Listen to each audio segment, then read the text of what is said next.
আসসালামু আলাইকুম আমার প্রিয় ভাই ও বোনেরা, কেমন আছো তোমরা সবাই? আশা করি সবাই ভালো আছো। আলহামদুলিল্লাহ আমিও ভালো আছি।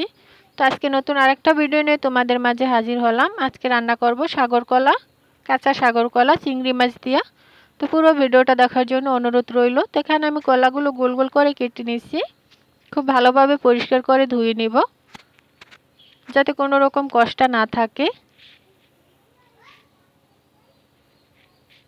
তো কয়েকবার ধুয়ে নেওয়ার পর আমি সামান্য একটু হলুদের গুঁড়ো দিয়ে দিলাম আর লবণ দিয়ে খুব ভালোভাবে হাত দিয়ে ঘষে ঘষে পুকুর থেকে ধুয়ে আনছি, যাতে কোনো রকম কষ না থাকে। কষ থাকলে খেতে কিন্তু একদমই ভালো লাগবে না। তো দেখো কতটা সুন্দর হয়েছে। এরপর রান্না করার জন্য চুলায় কড়াই বসায় দিয়ে দিলাম রান্নার তেল। এরপর কলাগুলো দিয়ে একটু ভেজে নিব।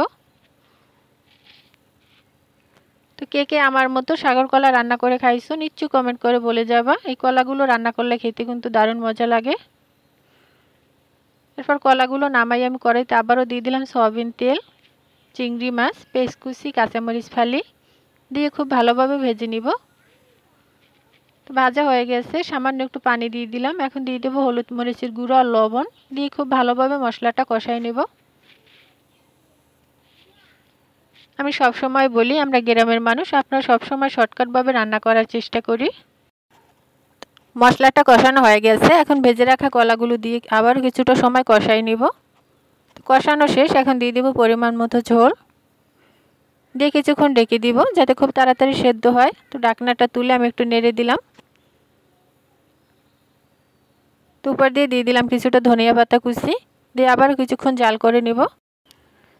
তো অবশেষে আমার চিংড়ি মাছ দিয়ে কলা ভাজি কিন্তু হয়ে গেছে।